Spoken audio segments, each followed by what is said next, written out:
I'm Anthony Geathers. And I'm Gregg Weiss. And we are the hosts of Case for Bass.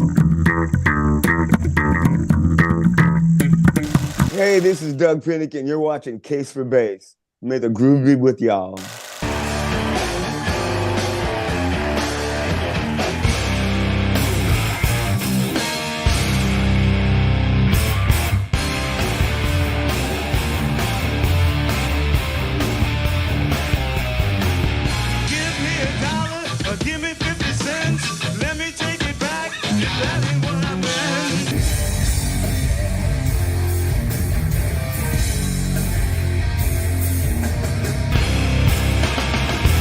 Okay.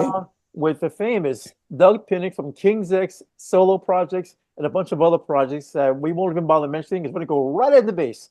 So, Doug, welcome to the show, number one. Welcome to the show. Thank you. Thank you very much. Let's talk about your history. First and foremost, did the bass find you, or did you find the bass? And tell me it found me. The song called "Why Do Fools Fall in Love" came on the record player. It's a whole 78 on the G label, and I was like 9 or 10, maybe younger, I'm not sure. And I remember it was at my cousin's house, and I was sitting on the couch, and she had just brought 3 new records home, The Platters, You Send Me, and something else. And she put the record on, and I remember the bass line to this day. And I just, all out, this bass, and I was just like, wow.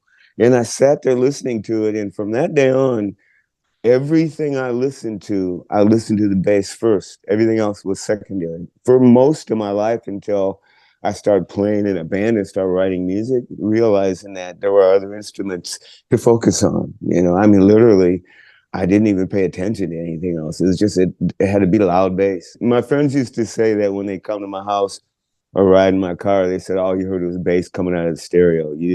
I would turn the treble off almost. And you wouldn't even know what the song was, people told me. I knew what it was because I'm used to listening to it that low. But yeah, I was pretty obsessed. Even when I bought my first bass amp, I used to play it in my bedroom when I lived with my mom, and the walls rattled, and the door hinges started to loosen up by the time I moved. Wow. That's awesome. By the time I moved away, my mom says, you turn it off when I get home from work. When I'm gone, you can do whatever you want to. When she leave for work, it was wide open with my window open in the projects, playing along the Sly and Family Stone and shit. Wow, that's awesome. What was your first bass that you bought? And tell me why you purchased that instrument in particular, and how did it feel to you when you first grabbed onto it? Well, let me give you a little ghetto mentality from where I was coming from. Being poor, you know, never have any money, not thinking you can get anywhere. I used to just talk about it. I want to play bass. I talked about it to friends, to neighbors, anybody. I always talked about bass. And one day, this guy says, why don't you buy one?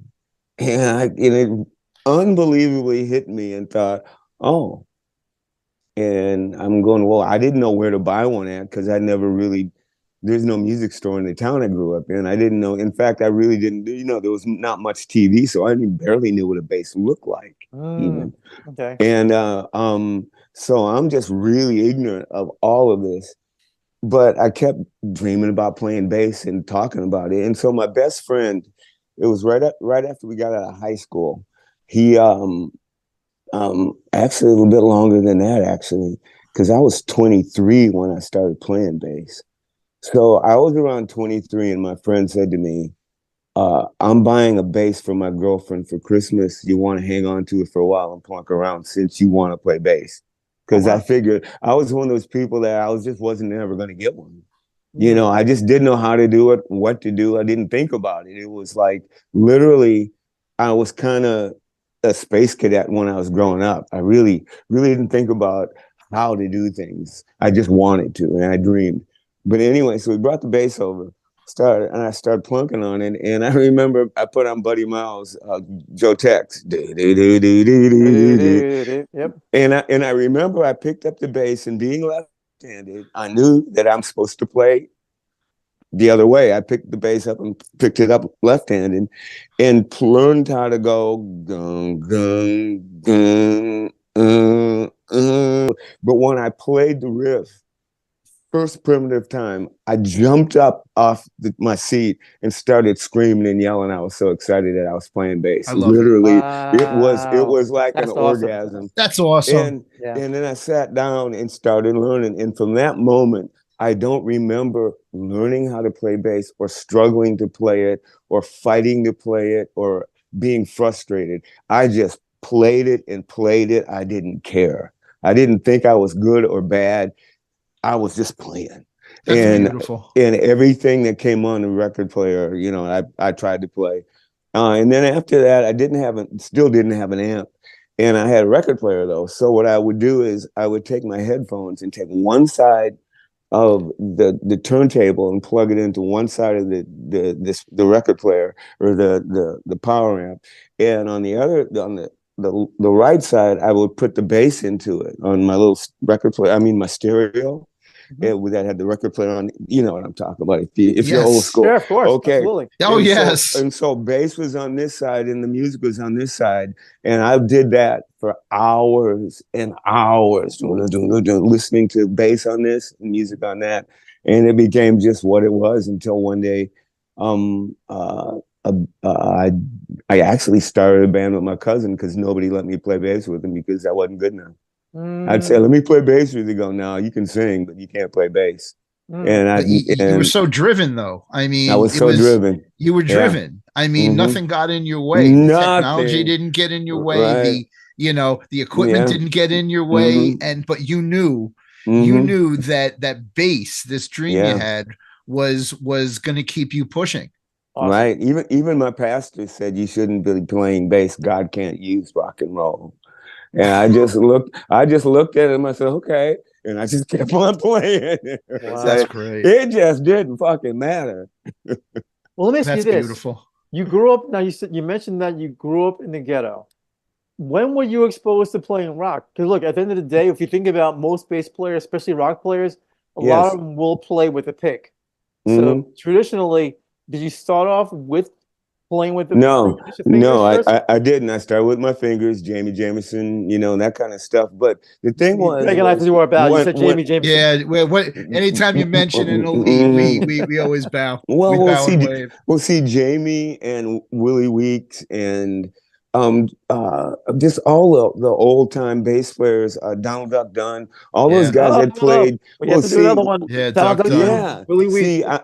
I was a teenager when all that was happening, and so I'm listening to the radio to every bass line, So when I hum bass, it would sound like those guys in my head. I'd make the bass lines up like they did. But what happened was I don't even know if I was playing bass at this time yet. But it was still in my head. Like I said, I would walk around the house humming bass lines and playing like I was playing bass with a broom. I did that for years. And so I remember I'm into all this, and this guy came over my house. I started, let me make something real quick here. I grew up in almost an all-white town. I was the only black kid in the school till I was 14. Then I moved into another town and moved in with my mother and the rest of her children. And it was a town that was like a fourth black. So I learned more about but we were still poor, both sides. So what I'm saying is now it's like, I'm out of high school. I'm 22, out on my own. And I've moved back in with my mom and in the projects. Okay. So what was I going to say about the bass? So, this white guy, I have to say that because the black community, we always have to make that distinction. This white boy came over with Led Zeppelin and said, here, listen to this. And he would pick me up to go to college. I went to college for a couple semesters, and he would pick me up and he brought this record by and he says, dude, check this out. And it's Zeppelin 2. Zeppelin 2. Uh-huh. We have to do our bow. Oh, yeah. It does get a bow. Bow and a wave. So I put it on, and what I heard was, and what I heard in my head was Booker T and the MGs without keyboards. Wow. And I was in. I wasn't crazy about Robert Plant singing. He wasn't soulful enough to me. I didn't understand at the time. This is a whole new thing was happening. And now I've learned to appreciate all of that. But what I heard was it was basically soul music on 12. Here I am in my early 20s. What teenager, what guy in the early 20s wants to reinterpret what somebody else has done harder? You know what I'm saying? It was like these guys are taking all the shit that I've been listening to my whole life and turn it on 12. And I related to it because I was their age. I mean, even John Paul Jones was talking about that, about how he was capturing those tones and those sounds because that's what was going on. Exactly. Yep. I mean, and John Bonham, I mean, God, put on Sly and the Family Stone and you can't tell the difference. They played so much alike, the licks, the riffs. Sit down and listen and you just go, oh my God, that's where he got all that stuff from. And John put his twist on it and did his thing. Don't get me wrong. Yep. Don't fucking get me wrong. But he even said that Gregg was his, the guy that he wanted to play like. So you can hear it. It's a beautiful combination when you get the picture and listen. Go back and listen to that stuff sometime. Okay. When did you make the transition? Because now you're from pick to fingers. From fingers to pick. Yes, I'm playing with my fingers, and I put on this record called Yes by Yes called Roundabout. Okay. Oh, and I heard this clunk, clunk, clunk, I'm going, what is that? And I thought that reminds me of a clavinet. Because when I first heard Stevie Wonder and Billy Preston, they did the clavinet thing, and I'm all into that tone. The other thing I've always loved, aside from bass, was a bass piano, the low notes, how they clang. The low notes on piano, yes. That was a tone that I gravitated to, and the other thing was baritone saxophone, which I played in grade school. You know what's funny that you mentioned that baritone saxophone? And sorry to interrupt you. We're meeting a lot of bass players who have the baritone saxophone connection. Yes. Really because, weird in that sense. Well, think about American Bandstand. And so when I'm playing bass, that's why I swing. Because I'm playing, saxophone riffs, I mean, that's what I hear in my head a lot of times. But back to Chris Squire, the pick. When I heard that, I didn't know what to do. And so I saw a local band play, and this guy told me he was looking for that sound too, because he played with his fingers. And it was a guy in a local band that I would always go see and just talk to him about bass because I had just started playing. And one day I went to see him play, and he was clanging like a motherfucker. I'm serious. I mean, and he was playing with his fingers. And after this set, I go up, there's like 30 people in the club, it's just a little local nothing.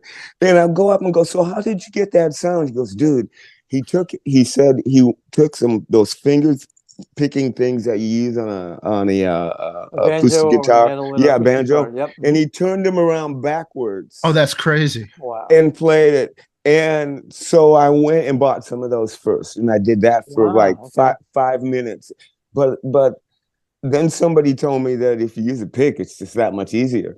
And so I got a pick and I went, and I go, there it is. But I still couldn't get the clang.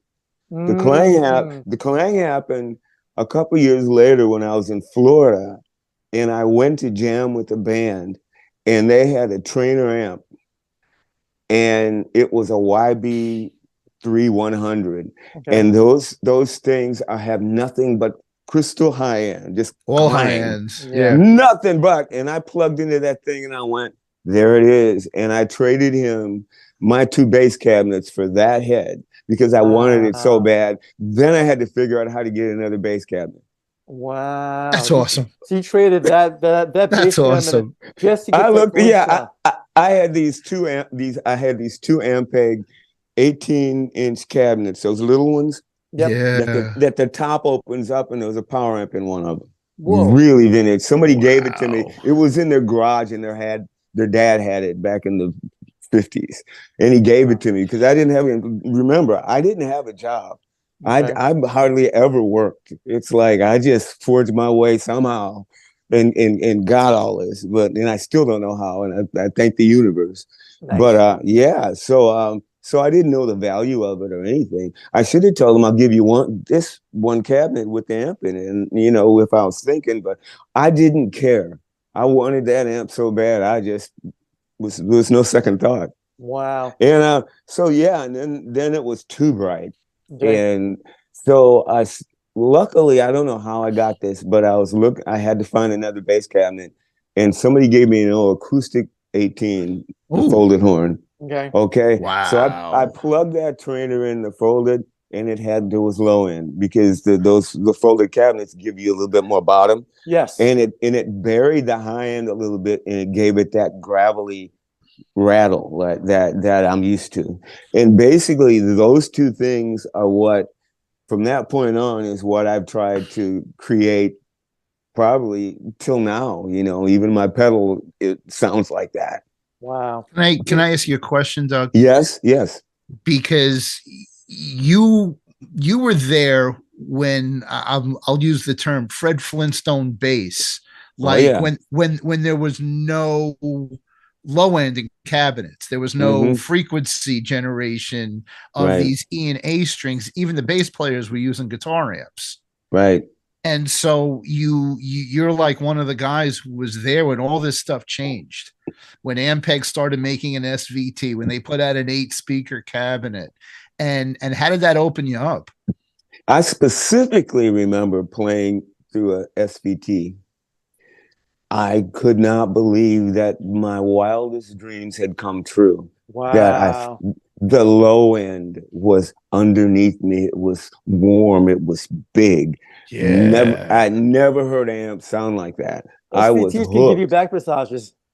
Dude, I had 8 of them. Yes, it can. Back in the Dogman day, I had 8 of them, and they all were on. Every one of them. That's cool. And I had 3 1,000-watt Crown power amps running them. That's pure. That's no EQ. That's was straight crushing. up. Oh, but then I put the guitar amp in the preamp, and then just ran them together. And so, but yeah, it was ridiculously loud. Coming from the 70s, that's kind of what we did. So I just thought I take it as far as I could, Awesome. But the technology was changing where it was never there before. The bass wasn't even making it on records. No. Right. You were just getting like percussive thuds and thumps, and then exactly. When you heard that Zeppelin album, you're just like, wait a second, there's something going on. That it's this thing that it's unexplored. It's this whole new direction to be in a band. Yep. Now I noticed that you play a lot of Schecter basses. I'm assuming that by now you're endorsed by them. Yeah. Oh, that's why I play them. Okay. So now let's talk about Schecter, the tone, how the bass makes you feel when you play it. Because obviously you mentioned with the Ampegs, you feel the warmth of the instrument. Does the Schecter bass give you that connection? Like when you're playing? I don't know. It's the weirdest thing about playing bass for me is, how do I explain that? Because I've got several different basses I've endorsed, like, I think 4 or 5 companies through my lifetime of playing bass, and each company, the bass that they gave me was like to die for. It was like, it was everything I want. And so I'm sitting here at home working on new songs or something. I'll look over in my green Yamaha right here. I'll pick it up and I'll go, oh yeah, I remember this. And there's just something about it. But then I'll put it down and then pick up my Schecter, and I'll go, oh yeah, this is, it's sort of like they talk to you. Yes. Yeah, it's sort of like wearing a different, some days you feel like wearing tennis shoes, and some days you feel like putting boots on. That's how it is with me for bass guitars. Yeah, it really is. Okay. Can you talk about? I'm sorry. Go ahead. No, go ahead. Oh, I was just gonna say a lot of times too is I don't take care of them, so the necks would be kind of warped, or the strings would be really too high and all that stuff. And you know, and it's just like I just keep playing. It's just, it doesn't matter. I always think, oh, I need to fix this, or this buzz is happening, but I'll just keep on going. If my tech, when I go on the road, sometimes my tech will go, Doug, you know, you need to. I go, would you do here? Take it, and they'll give it back to me and go, oh wow, this is so much more easy. You know, there's this French company that gave me this bass, about 20 years ago now. It's probably one of my favorite basses ever. It's a go-to bass with the tonality, feel, everything about it. It's built like a Fender P bass, but it's got that Gibson perfect thing where the strings are, you know, I mean, it's kind of a high dollar bass, but this company, a boutique company, gave me one of these basses just because we played in France and he was a fan. And bless his heart, to this day, it's probably when I'm struggling with bass in a studio with anything, I just go get that one, you know, and I'll go put it on. That's awesome. And all of a sudden, everything's there. That every note is heard, you know, and you know, and it's heavy like a Fender P bass, a little heavier. So I sit down with it, and I'm more accurate when I sit down. When I'm standing up, I'm swinging around, and I'm all over the place. But being accurate and sitting down, it's just, I realize every time, this is such a nice bass, and it's got like a couple different tones to it where you can dial it in to exactly what you need. Because on all my basses, I just have a tone control. Okay. Wide open. That's it. You just leave it wide open. Mm-hmm. So this is a real kind of bass that the conventional people would play, and it comes in handy when it's needed. We hear that a lot. Other players call it the tool for the job, and they have other basses, but they sometimes have this multi-versatile bass. Yes, that can get. We were talking to somebody here. This thing had like 20 different settings on it for every different kind of Fender ever made from every year. But what I wanted to ask you was, I've been listening to a lot of your solo stuff, and what I really like about what you're doing is how you lay this heavy groove and your vocal harmonies. You're harmonizing with yourself. Yep. And you're coming across, but what really struck me was that 12 string you're playing. Oh my God, yes.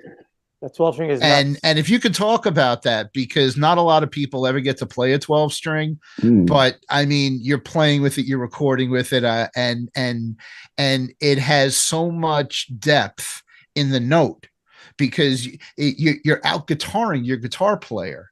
And well, but it's a thing because we're bass guitar, but you're laying down this wall like you don't need an octave. You're 3 octaves. And if you could talk about how you got into it, why you got into it, and what made you pull that out and go, this is me. Yeah, how did you pull that out of your arsenal, the 12 string? Let's go back to 76 when Cheap Trick put out the first he's gonna say it. He said it. You said it. Yep. We love Tom Peterson. I went, what the fuck is that? Because I'm looking I'm 27 years old. I'm still looking for tone. Yeah. You know, I'm still learning, you know, and I'm hungry. And all of a sudden I hear this coming out of the speakers. And I just became a big fan. And even though I did not know it was a 12 string until we went on tour with them, which was 25,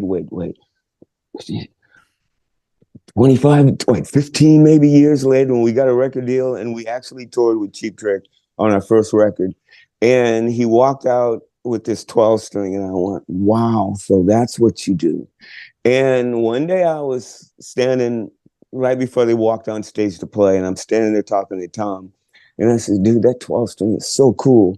He said, you want to play it? And I'm going, well, I'm left-handed. You know, he says, no, put it on, just check it out. Now, mind you, the crowd is waiting for them to walk on stage. The music's playing, they're getting ready to be announced, and he hands me his bass and said, check this out. And I kind of plunked on it just with the volume turned off, and it felt like a beautiful 12-string guitar. Wow. And I remembered how 12-string acoustic guitars, just how the crystally beauty of them. And I thought, wow. And he says, you should call up Hangerman and get one. So down? We got a hold of Hamer. Basically, they got a hold of Ty. It was the Hamer. It was Wow. Because And he eventually went to Guild. Yeah, but he so what I learned was he designed that thing. Yes, him and Joe Vanzig. Yes. And so when I joined up with them, they were ecstatic because I was pretty much the only other person who liked the 12 string, and they made me like 5 of them, and they were really, really good bassists. I had to sell them back in the day in the 2000s when we were all, some of us were having little financial difficulty, and I know the guy that has them all. So if I ever want to get them back, he said he'd sell them to me, which is awesome. Tom Peterson talks about why he had this vision, like you had a dream to play bass, and he had this dream to play a 12-string bass. And I'm glad he had it. Yes. And so, go ahead. Oh, but he put like everything he had into talking to these guys and coming up with the prototypes, and he was investing in it with them. And I mean, it was like he didn't care if nobody else ever played it. It was his vision. It was. I know him. I love him. We've only talked a couple times, and he's my hero, and I always let him know. Let me ask you this. I want to ask you about now singing and bass playing. We have Sting, Jack Bruce, Geddy Lee from Rush, Sing from the Police, obviously, yourself, a couple of other players out there. I can't think of the names offhand, but the singing bass combination, what motivated you to want to do that? And before you started doing this, how did this all come together? Wow, that's a long story too, so I'll try to condense it. But I would like to interject about the 12 string. I have a Doug 12 string now. It's a signature 12 string from Schecter. Oh, really? Okay. And lots of people are buying it. There's a few videos up where these young bass players are doing like this Jocko harmonic, Billy Sheehan stuff on 12 string. Go look that up. There's some kids out there just doing some creative stuff. There's a lot of young talent. And actually, I was talking about this with Gregg recently. Because Gregg was saying, there's not a lot of these young kids. Like, oh no, there's plenty of them out there. They're out there, and they're smoking. They're outgrowing. They're outgrowing the generation prior to them. And I use the basketball analogy. Yeah, and sadly enough, though, too, is that the way they're going to make money in the new norm is you keep putting out those TikTok videos, and then advertisers come, and you just sit there and play. And you sit at home all day. You don't get to tour. You don't get to play with anybody. There's no socializing, right? But you see these little kids playing on the on YouTube, and they're all playing Sir Duke, and it's and I will add to that. Actually, I will say that I noticed that they are doing the new version of the classifieds is YouTube. So one kid you'll have this bass player phenomenon. 10-year-old kid, and then you'll have some 12-year-old female singer, and then you'll have this drummer phenomenon, and then another guitar player, and then somehow they all mysteriously appear at NAMM with their older family members. And that's when you see them kind of gather. So you have video of them at NAMM. Then you see 6 months to a year later, they're on tour in Europe. Wow, yeah. So that's the only thing I will add to it, because I've been following a couple of people. There's this family, Justin Schultz and his sister. They're signed to the kid's got blonde hair kid with the that's Aaron. The Les Paul hanging. No, I don't know what you're talking about. There's one guy's got blonde hair, guitar player. Then and a girl who plays drums. Girls that play drums, but she's also an incredible bass player. Like, she's the girl that plays drums, and then she's an incredible bass player. And then her brother, it's so scary that I call them multi-instrumentalists. Yeah. Holy crap. The 6-string bass, 5-string bass. And then he's playing guitar. It's amazing. It's all amazing. Yeah, but that's the new digital version of it, is that I always say too, when I watch all this stuff, I think, all of us right here in this chat room were those kids. We just didn't have parents who put everything in our face, and we didn't have the internet to feed us. All we needed was, we just needed to be fed, and there was nowhere to go. What'd you do? You had Circus Magazine, maybe. It's Circus Magazine. Right. Circus Magazine. But anyway, to singing and playing bass. I've always sang my whole life. My mom says I was singing before I could talk. Okay, now you were from the church background? Um, you know, it seems like it, but I don't want to say it was from a church background because everything I listened to, I drank up.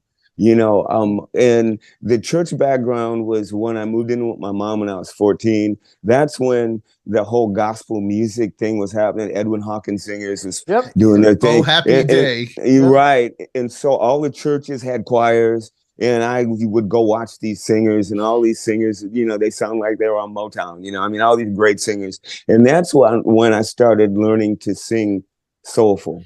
But before that, I grew up with my grandmother, who was very religious. But the church we went to was like 5 or 6 people there, and you just sang hymns. So there was no singing there for me.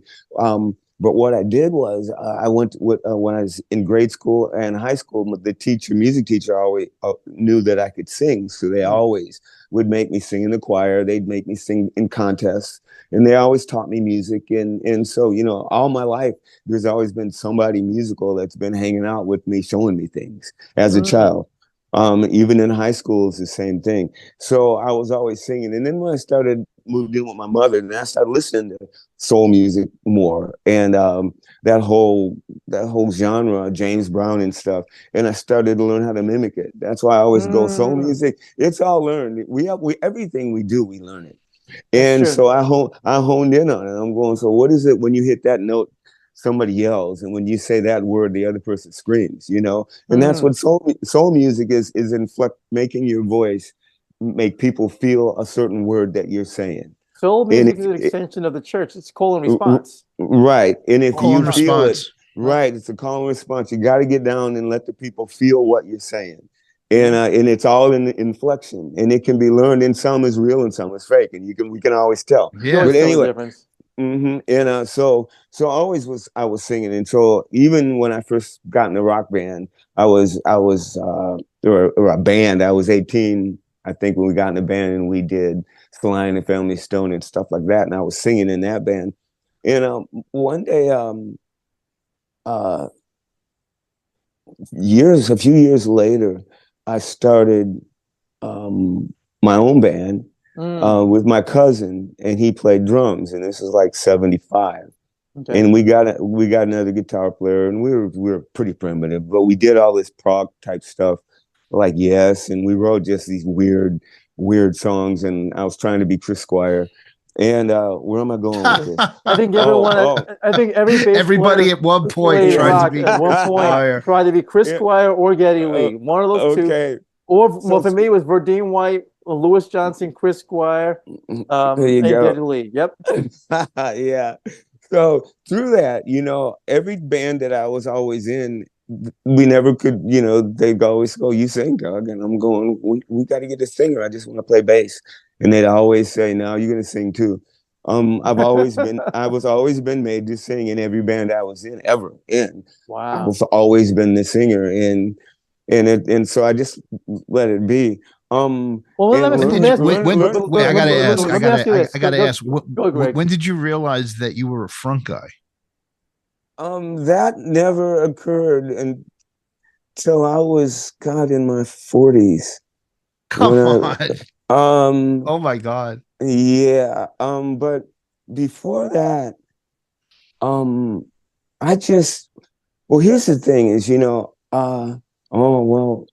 God, even that. Okay. And if you're not a front guy. Sorry, there's so much going on in my head right now, because listen, when you ask me questions, I have 4 decades of stories to tell of and so I gotta say, you're talking about the frontman. Okay, frontman. When I was I was about 26. I was in a band. My cousin was in the band, and we are at that point Jesus freaks. So we went to this Jesus communion. We played for Jesus, and in those songs, to be a Christian Jesus band back in the 70s, you had to preach or talk about Jesus and try to bring people to the Lord and have an altar call. Okay, so I just would start talking in between songs because I was the one who was singing and playing bass. And so it just kind of turned into a habit. And then when I got into King's X, I got away from the religious thing, and we started just doing bars and doing clubs. And at clubs, you got to work the audience. So I just kept working the audience.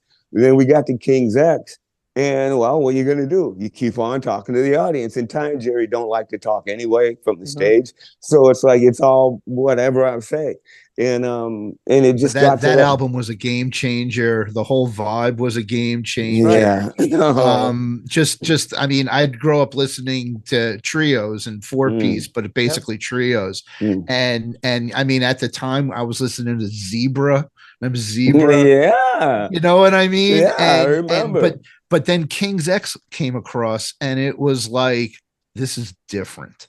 This is something on a gut level. More oomph compared to Zebra. There was a lot more oomph. It wasn't so much that it was less commercial, it was more energy. Yep.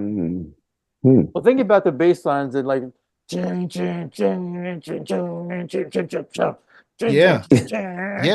seriously.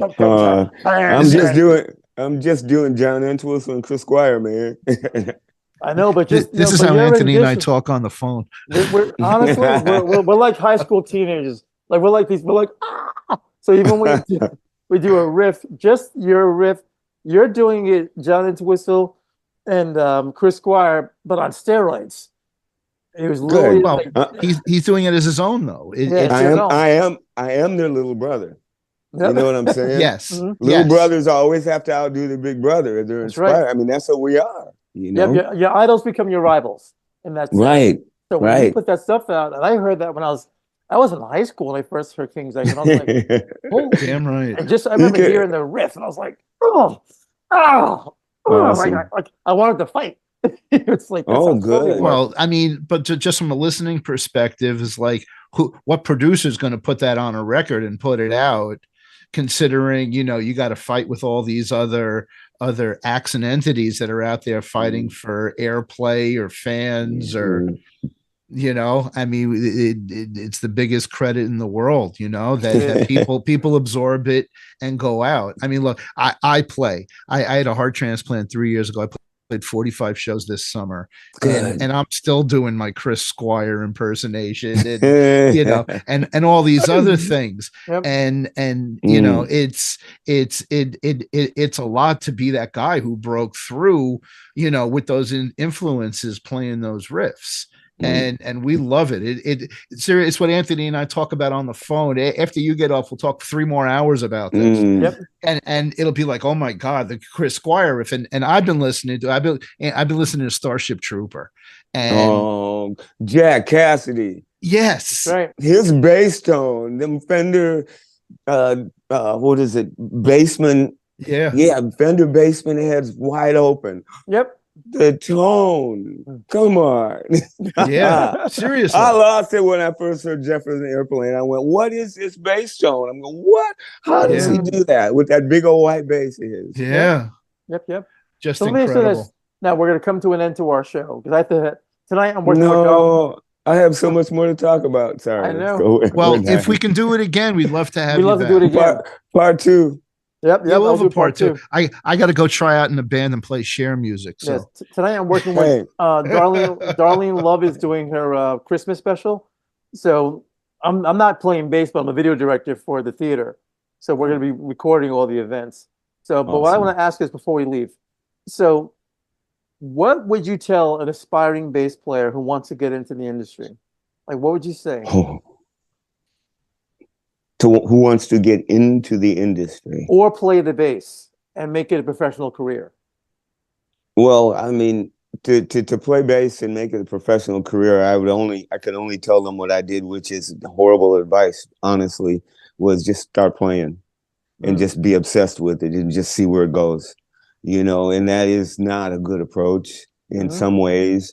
Because it's like the sperm that swim to the egg, only one gets through. I mean, it's like it's all about chance. Did you do the right things? But the truth of the matter is, just just play the best you can, and well, the biggest thing and you guys understand this, is a lot of bass players don't know what a groove is. They don't know how to stay. They don't know how to stay on that riff. Doug nailed it. Listen, I got to say one thing real quick too. You got to learn how to play the same riff for 10 minutes and take the band through 3 or 4 different emotions and rock the crowd at the same time without changing the lick. Yep. You can check. You can play it harder, soft, I agree. staccato it. You could do whatever you want. And I've done this with a couple of jam bands. I would play one riff, and I could bring us up and then down and make you want to beat the floor. All you do is just follow the bass. Yeah. The bass player rules the band, even though they won't admit it. You're right. It's all about if the bass ain't driving, your shit Absolutely. ain't happening. It's not happening. And here in Soundman, the same thing. Turn up the fucking bass. Yep. We need to hear the low end with the guitar so they make sense. Absolutely. All these fucking scratchy guitars, these Marshalls with Yep. you can't tell what they're doing. Oh, You put some bottom under it, you know? Oh man. Anyway. No, who's the king of that? come coach my band. Okay. If you listen to a lot of Bad Brains material with Daryl Jennifer, Yeah. I did a gig at the Colony many years ago in Woodstock.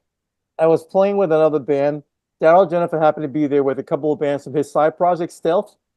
Daryl grabbed my bass, and he made my bass these things that I never.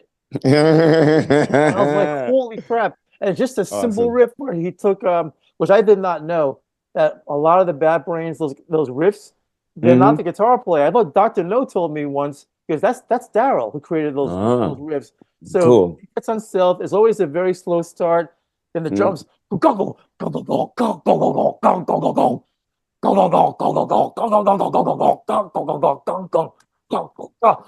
I mean, and I'm watching him going, and I'm in awe. I didn't want to play the rest of the night after that. I was like, I said, my bass was on fire. And it's so funny how you can take 10 players, have your one bass, and get 10 completely different sounds from it. Oh yeah. I mean, it was incredible. I promise you. It's in the hands. It was orgasmic for me in that way.